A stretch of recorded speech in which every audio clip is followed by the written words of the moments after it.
네, 공인중개사 법령 및 중개실무 과목은 크게 세 파트로 구성되어 있다고 했었습니다. 지금까지 정리했었던 공인중개사 법령 파트가 있고요.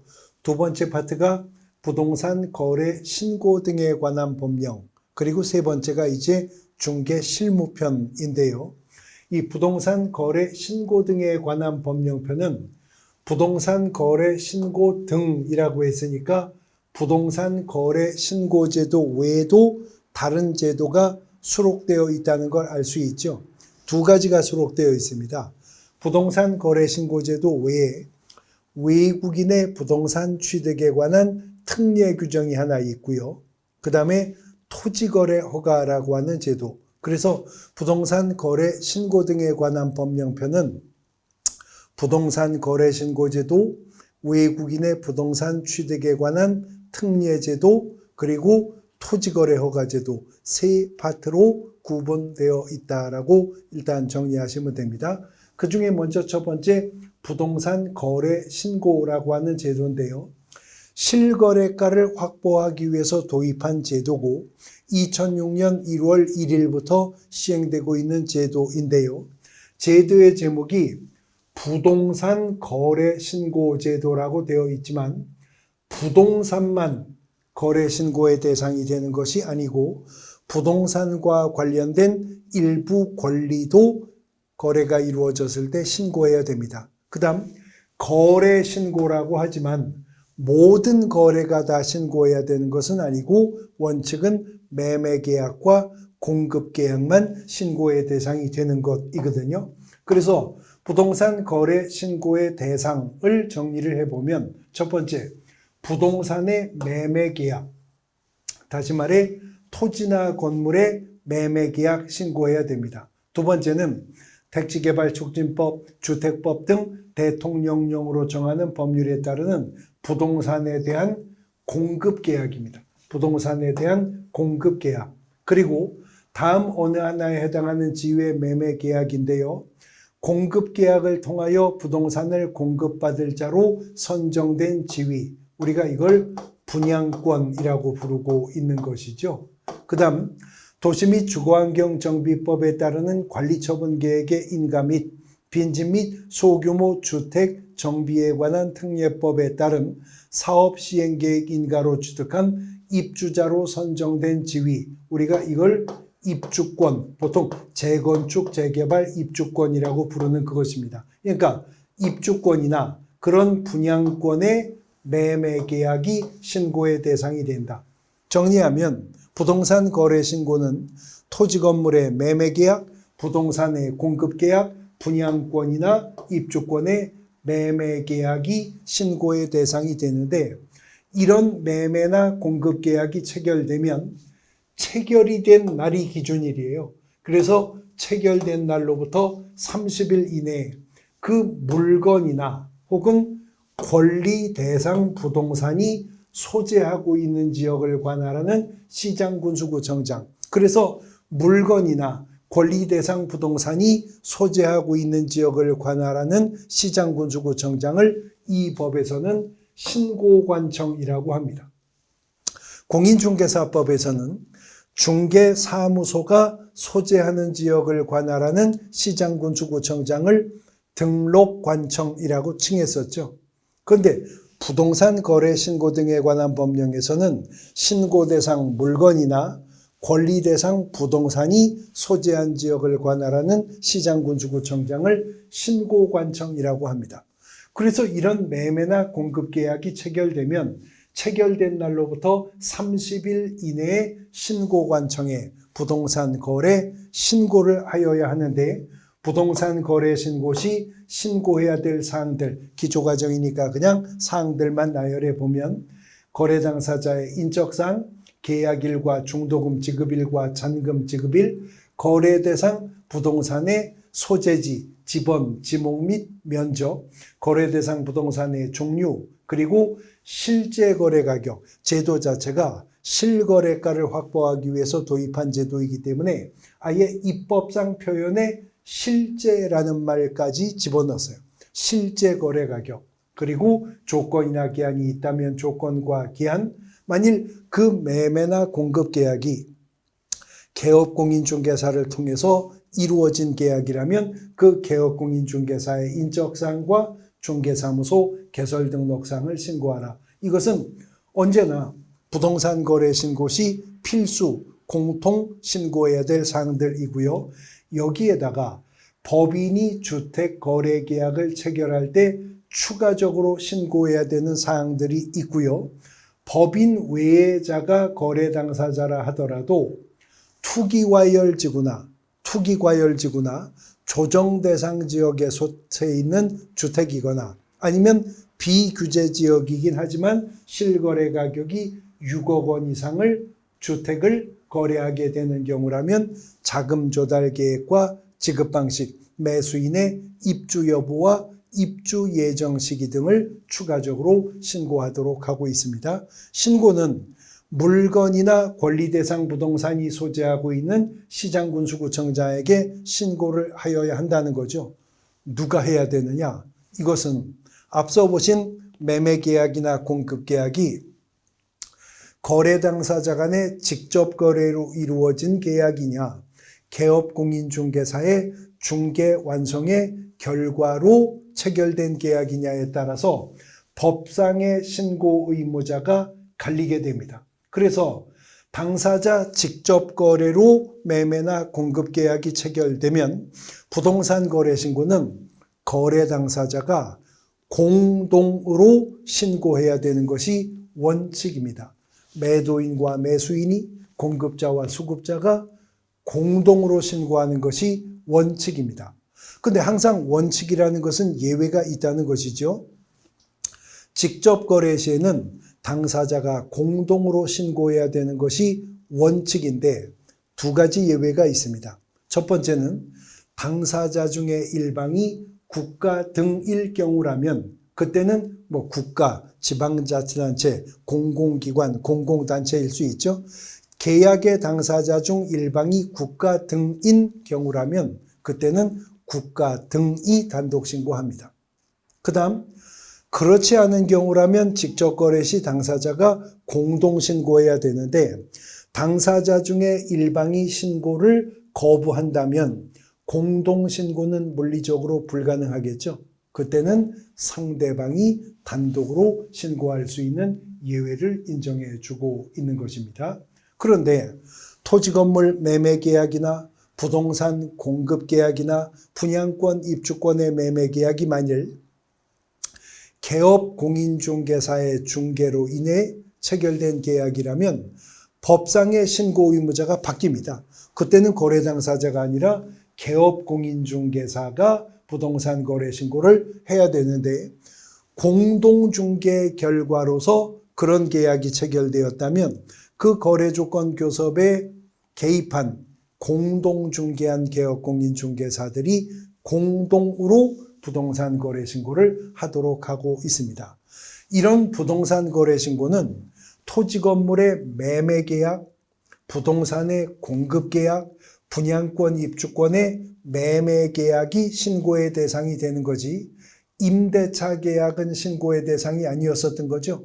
그런데 주택 임대차 계약의 경우에 있어서는 주택 임대차 계약이 체결이 되었는데 보증금이 6천만 원을 초과하거나 월 차임이 30만 원을 초과하는 주택 임대차 계약일 경우라면 임대차 계약 체결일부터 신고일은 동일합니다. 30일 이내에 신고관청에 주택 임대차 신고를 하도록 하는 의무 규정을 두고 있습니다.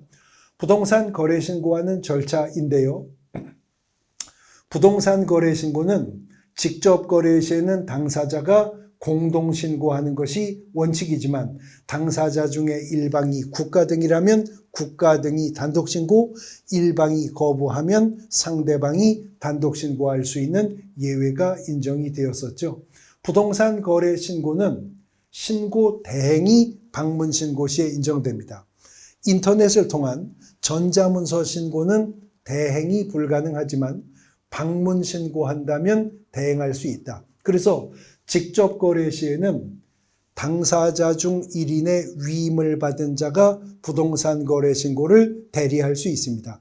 이때 위임을 받은 당사자는 대리인으로서 위임을 한 당사자의 자필 서명이 되어 있는 위임장에다가 위임을 한 당사자의 신분증명서 사본을 첨부하여 신고관청에 제출함으로 인해 대리 신고할 수 있다는 거죠. 그런데 중개 완성으로 인해 매매나 공급 계약이 체결되면 개업공인중개사가 신고해야 된다고 했었죠.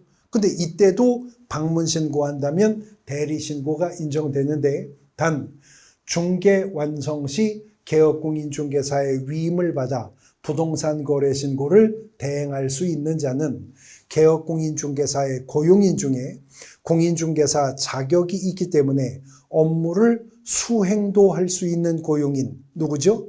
소속공인중개사입니다.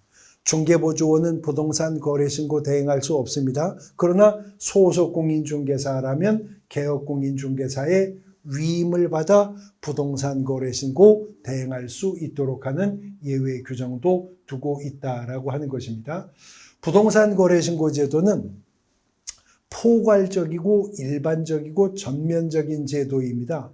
그래서 부동산 거래 신고 지역이 따로 있는 거 아니고요. 부동산 거래 신고 대상 거래 금액이나 면적이 제한되어 있는 것도 아닙니다.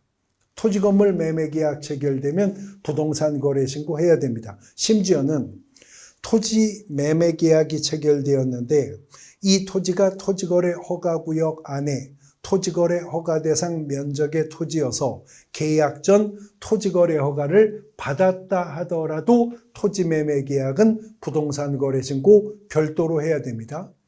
토지 매매 계약이 체결되었는데 토지가 농지여서 시군면자에게 농지법 절차에 따라 농지 취득 자격 증명을 발급받았다 하더라도 토지 매매 계약은 부동산 거래 신고 해야 됩니다. 그런데 부동산 거래 신고를 토지 건물 매매 계약 등에서 안 해도 되는 유일한 예외가 부동산 거래 계약 시스템을 통해서 거래 계약을 체결한 경우입니다. 다시 말해 전자계약으로 부동산 거래 계약이 체결되면 부동산 거래 신고는 한 것으로 의지해 준다라고 하는 거죠.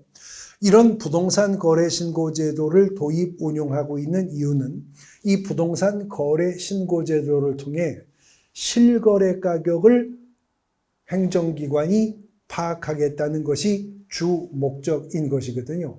그래서 앞서 부동산 거래 신고 공통사항 중에 거래 금액도 아예 입법상 표현에 실제라는 말까지 집어넣었다고 했잖아요. 실제 거래 가격, 실거래 가격을 신고해야 된다고 했어요. 그러면 정말로 신고하는 자가 실거래 가격에 부합되는 신고를 했는지 실질적 심사를 신고관청이 할 수 있도록 해야 되겠죠. 그래서 부동산 거래 신고 등에 관한 법률은 국토교통부 장관이 부동산 거래 가격 검증 체계를 구축 운영하도록 하고 있습니다. 부동산 거래 가격 검증 체계 구축 운영의 주체는 국토부 장관입니다. 그러나 실제 그 구축 운영의 업무는 국토부 장관이 한국부동산원에 위탁해서 한국부동산원이 구축 운영할 수 있도록 하는 근거 규정을 두고 있습니다. 어쨌거나 국토부 장관이 부동산 거래 가격 검증 체계를 구축하여 운영하고 있으면 전국 각처에서 신고를 접수받는 시장군수구청장들, 이 법에서 신고관청이라고 하죠. 신고관청들은 국토부 장관이 구축 운영하는 부동산 거래 가격 검증 체계를 이용하여 신고 내용의 적정성을 검증한다는 거죠. 그리고 적정성 검증 결과를 신고관청은 관할 세무관서회장에게 통보를 해줍니다.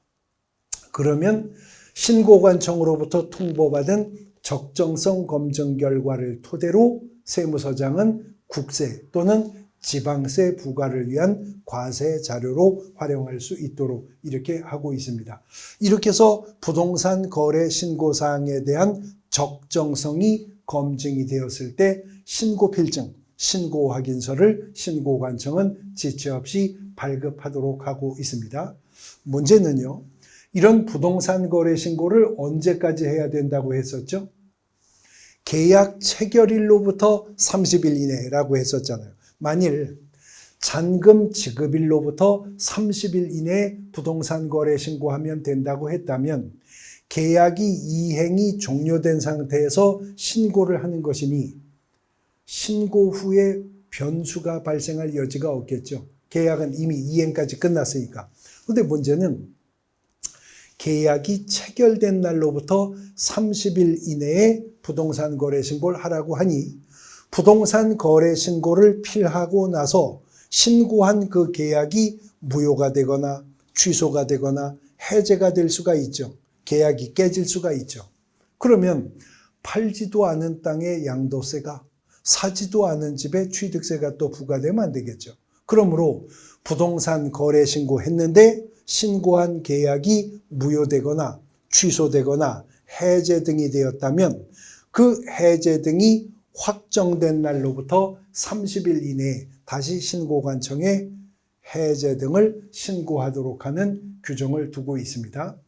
신고를 했는데 신고한 거래계약이 무효되든 취소되든 해제되든 깨졌으면 해제 등의 신고를 하면 됩니다. 그런데 신고 후에 계약이 무효, 취소, 해제가 되지는 않았는데 신고한 내용 중에 잘못 신고한 것이 뒤늦게 확인될 수 있죠. 그러면 신고 내용에 원시적 불일치가 발생하는 거잖아요. 그때는 바로 잡아야 되니까 정정 신청할 수 있는 절차를 두고 있고요. 그 다음에 신고할 때는 아무것도 잘못 신고한 게 없어요. 그런데 신고하고 나서 신고사항 중에 실제와 후발적 불일치가 발생하는 게 생길 수 있죠. 중도금 지급일, 잔금 지급일 바뀔 수 있는 겁니다. 그건 신고할 당시에는 지나간 과거가 아니라 다가올 미래에 대한 사항을 신고한 거니까 일부 사항에 후발적 불일치가 발생한다면 변경 신고도 할 수 있도록 합니다. 정정 신청하거나 변경 신청하면 신고관청은 정정된 내용, 변경된 내용을 확인하고 확인되면 정정된, 변경된 신고 확인서를 지체 없이 재발급하도록 하는 절차 등을 두고 있습니다. 부동산 거래 신고 제도에 대해서 살펴보셨고요. 그 다음은 부거법의 두 번째 테마, 외국인 등의 부동산 취득 계속 보유 신고인데요. 이 특례 규정에 적용을 받는 외국인 등이라고 하는 것은 법에서 말하는 외국인이니까 국적을 기준으로 판단하겠죠. 대한민국 국적을 보유하지 않은 개인이 이 특례 규정에 적용을 받는 외국인입니다. 그런데 법에서 말하는 권리의 주체로서의 사람은 자연인도 있지만 법인도 있잖아요. 그러니까 법인의 경우에 있어서는 외국 법령에 근거해서 설립된 법인 단체는 이 특례 규정의 적용 대상인 외국인 등에 속합니다. 그런데 그렇지 않은 법인이나 단체라 하더라도 자본금이나 의결권의 반액이나 반수 이상이 대한민국 국적을 보유하지 않은 개인에게 속해 있는 법인이나 단체 또는 임원이나 사원 혹은 구성원의 반수 이상이 대한민국 국적을 보유하지 않은 개인에게 속해 있는 법인, 단체, 심지어 국제기구까지도 이 특례 규정의 적용을 받게 된다는 거죠. 이런 외국인 등이 대한민국의 부동산을 취득할 때에는 신고해야 되는 것이 원칙입니다. 근데 어떻게 신고해야 되는가에 대해서는 취득 원인에 따라 일단 양분을 하고 있어요. 외국인이 대한민국의 부동산을 취득한 원인이 계약을 원인으로 취득을 했느냐, 계약 외의 원인으로 취득했느냐로 양분을 합니다. 그래서 외국인이 대한민국의 부동산을 계약을 원인으로 취득을 했다면 계약 체결일로부터 60일 이내에 신고관청에 외국인의 부동산 취득 사실을 신고해야 한다는 겁니다. 근데 문제는 토지 건물 매매 계약은 부동산 거래 신고가 체결일로부터 30일 이내에 신고했어야 되는 것이죠. 근데 그 토지 건물의 매수인이 외국인이어도 부동산 거래 신고는 해야 되거든요. 근데 신고관청은 동일한 거예요. 그러니까 부동산 거래 신고를 필요했다면 외국인이라 하더라도 이 60일 이내 신고 안 해도 된다는 겁니다. 그런데 토지 증여 계약, 건물 교환 계약, 부동산 거래 신고 의무가 없잖아요. 부동산 거래 신고는 매매와 공급 계약만 신고 의무가 있으니까. 그러니까 토지 증여 계약, 건물 교환 계약 이런 계약으로 외국인이 대한민국의 부동산을 취득했다면 그거는 부동산 거래 신고 의무가 없으니까 체결일로부터 60일 이내에 외국인 특례 규정에 따르는 신고 의무가 있다. 위반하면 300만 원 이하의 과태료 처분 사유에 속합니다. 그 다음 계약 외의 원인으로 외국인이 대한민국의 부동산을 취득했다면 그때는 취득일로부터 6개월 이내, 취득한 날로부터 6개월 이내에 신고관청에 신고해야 되는데 구체적으로 계약 외 원인, 판결이라든가 상속이라든가 민사집행법상의 경매 같은 것들 계약 외 원인이겠죠. 그 외에도 법인의 합병이나 건물의 신축, 증축, 개축, 재축 등도 계약 외 원인 사유이기 때문에 취득일로부터 6개월 이내에 신고하면 됩니다. 이 6개월 이내 신고 의무 위반은 100만 원 이하의 과태료 처분 사유에 속하고요. 어쨌거나 외국인으로서 대한민국의 부동산을 취득한 원인 분석을 했을 때 계약을 원인으로 취득한 경우와 계약 외의 원인으로 취득한 경우로 양분해 본다면 이쪽도 저쪽도 아닌 경우는 없겠죠. 국문법적으로 계약을 원인으로 취득한 게 아니면 계약 외의 원인으로 취득한 경우일 것이니까요. 근데 문제는요.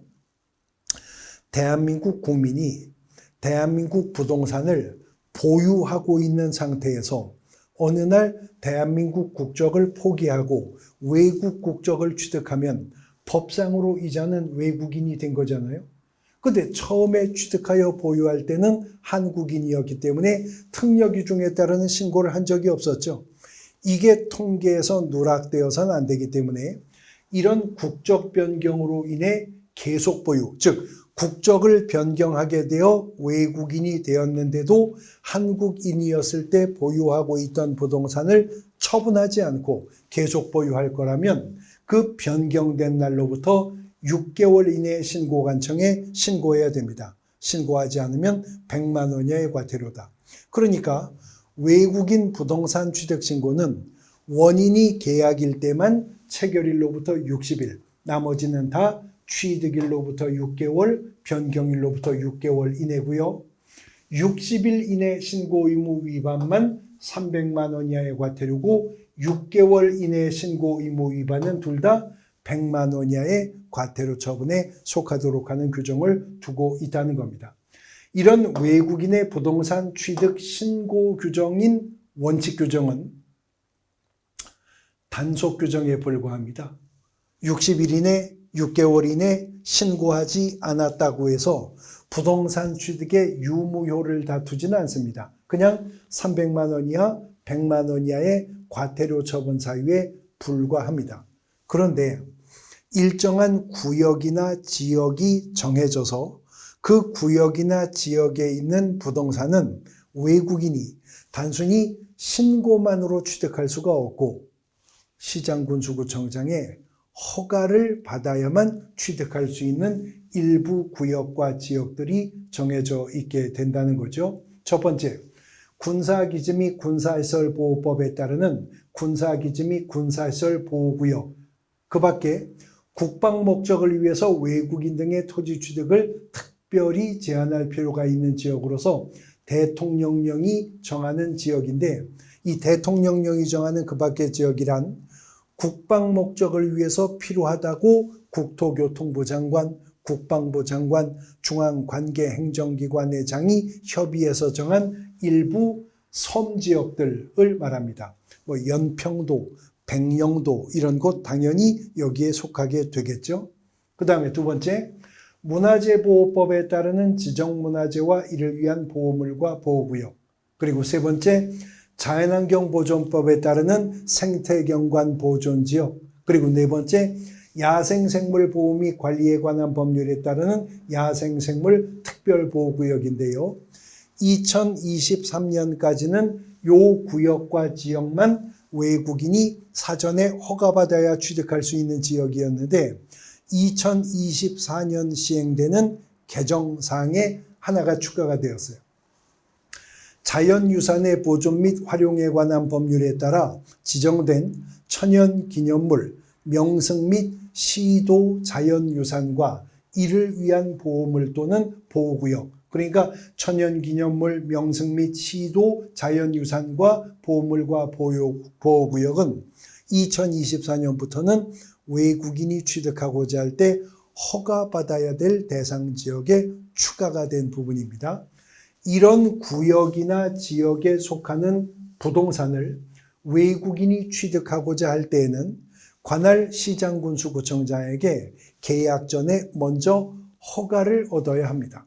그래서 이런 구역이나 지역에 있는 부동산을 외국인이 취득하고자 시장군수구청장에게 허가 신청을 하면 시장군수구청장은 그 외국인이 그 부동산을 취득하는 것이 해당 허가구역 지역 지정 목적 달성에 지장을 주지 않는가 여부를 15일 이내에 판단하여 허가 또는 불허가 처분을 내리게 됩니다. 불허가 처분이 내려지면 해당 구역이나 지역의 토지는 외국인은 취득할 수 없게 됩니다. 이런 허가제가 적용되는 구역과 지역은 단속 규정이 아니라 효력 규정의 성격을 갖기 때문에 이런 구역이나 지역에 속한 부동산을 외국인이 허가받지 않고 취득하는 계약을 체결하면 계약 자체가 무효입니다. 계약이 무효가 될 뿐만 아니라 2년 이하의 징역 또는 2천만 원 이하의 벌금이라고 하는 행정형벌의 대상도 된다는 거죠. 단 입법의 취지가 달라서 중첩되는 경우는 많지 않지만 토지거래 허가구역 안에 있는 군사기지 및 시설보호구역이다. 문화재보호구역이 토지거래 허가구역 안에 있다. 토지거래 허가구역 안에 있는 생태경관 보존지역이다. 이런 경우라면 외국인도 부거법상의 토지거래 허가를 받아야 되고요. 토지거래 허가를 받았다면 그 구역이나 지역이 외국인으로서 허가받아야 되는 대상 지역이라 하더라도 이미 토지거래 허가를 받으면 이 허가는 별도로 받지 않아도 된다 하는 예외 규정을, 의제 규정을 또 이 특례 규정에서는 두고 있다는 겁니다. 자, 외국인의 부동산 취득에 관한 특례 규정에 대해서 살펴보셨고요. 이제 부동산 거래 신고 등에 관한 법령의 마지막 테마가 토지거래 허가라고 하는 제도입니다. 원래 이 토지거래 허가라고 하는 제도는 국토의 계획 및 이용에 관한 법률에 근거하여 운용되고 있었던 제도인데요. 부동산 거래 신고 등에 관한 법률이 시행되면서 부거법 속으로 넘어왔습니다. 국토법 개정으로 뽑아내서 부거법에 집어넣은 제도인데 국토법 시절이나 부거법 지금 시절이나 우리나라에서 시행되고 있는 공법상 부동산 관련 거래 규제 중에는 가장 대표적이고 강력한 거래 규제 수단이 토지거래 허가라고 하는 제도입니다.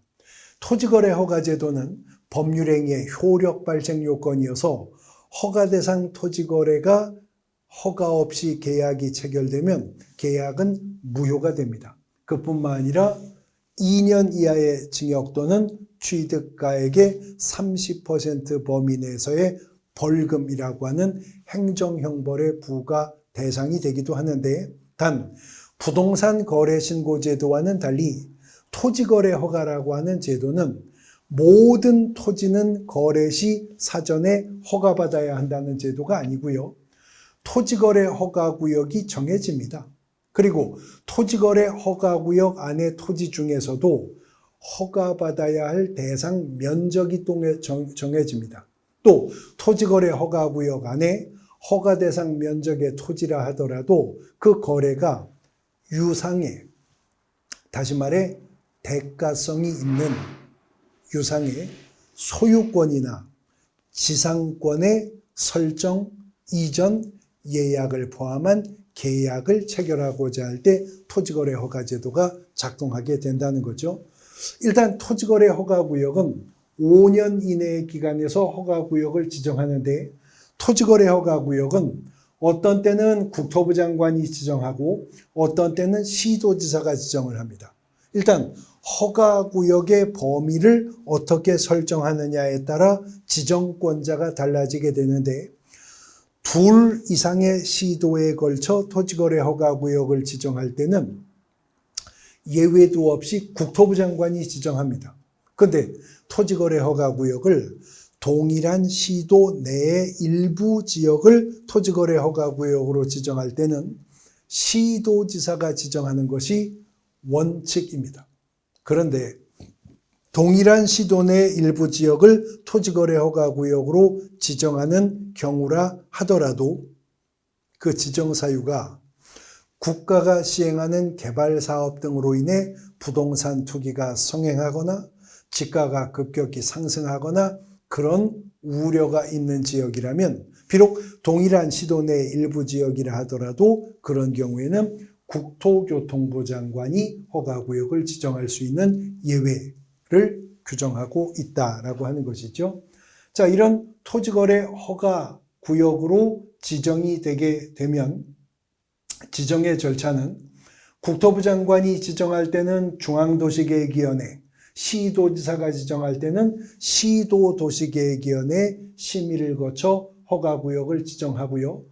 국토부 장관이 지정했다면 시도지사를 거쳐서 시장군수구청장에게, 시도지사가 지정했다면 위로는 국토부 장관에게 보고하고 아래는 시장군수구청장에게 지정 사실을 통보하게 됩니다. 토지거래 허가구역의 지정권자는 앞서 언급한 바와 같이 국토부 장관이 지정할 수도 있고 시도지사가 지정할 수도 있지만, 허가구역 안에서 허가 불허가 처분권자는 언제나 허가구역을 관할하는 시장군수구청장이 허가권자이기 때문에 그렇다는 거죠. 그래서 시도지사로부터 토지거래 허가구역 지정을 통지받은 허가권자인 시장군수구청장은 지체 없이 그 공고 내용을 허가구역 관할하는 등기소장에게 통지해야 되고요.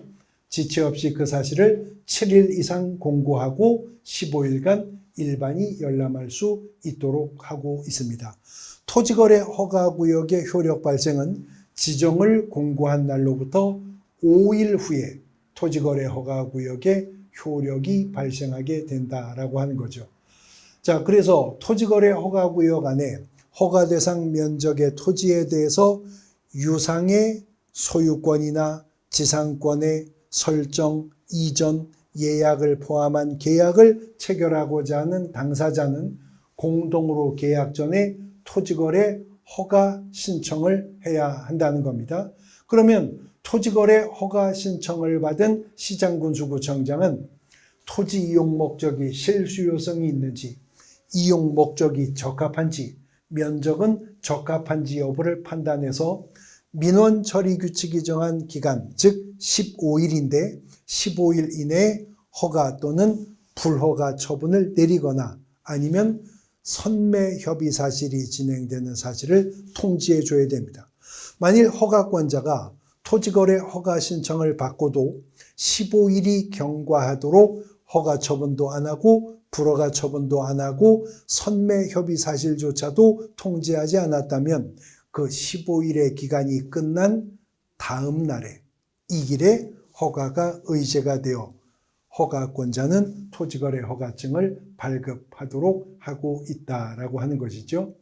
토지거래 허가 신청을 받은 자가 허가 또는 불허가 처분을 받으면 1개월 이내에 이의 신청할 수 있고요. 특히 불허가 처분을 받은 자는 매수 청구를 할 수 있습니다. 허가 안 내줄 거면 이 땅을 사주십시오. 매수 청구를 1개월 이내 할 수 있습니다. 그러면 허가권자는 매수할 자를 지정하여 그 토지를 매수해야 되는데 이때 매수 가격은 공시지가를 기준으로 하여서 해당 토지를 매수케 하도록 하고 있다라고 하는 거죠.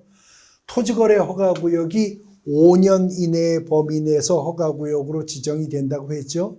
토지거래 허가구역 안에서 토지거래 허가를 받은 자는 이제 5년 이내의 범위 내에서 일정 기간 동안 허가받은 목적대로 토지를 이용해야 할 의무를 부과받게 됩니다.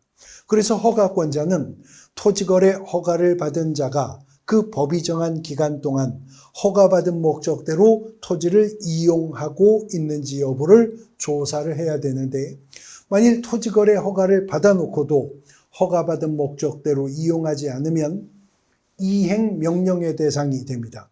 그리고 이행명령을 받았음에도 불구하고 허가를 받은 자가 허가받은 목적대로 토지를 이용하지 않으면 이행강제금이 부과가 되는데요. 이행강제금은 토지 취득가액의 100분의 10 범위 내에서 이행강제금이 부과되되 최초의 이행명령이 있었던 날을 기준으로 1년에 한 번씩 이행이 될 때까지 반복하여 이행강제금을 부과 징수하도록 규정을 두고 있다라고 하는 것이죠. 이행강제금을 1년에 한 번씩 이행이 될 때까지 반복하여 부과 징수해서 허가받은 자가 허가받은 목적이 아닌 용도로 전용하여 이 토지를 사용할 수 없도록 하는 제재 규정을 두고 있다라고 하는 것입니다.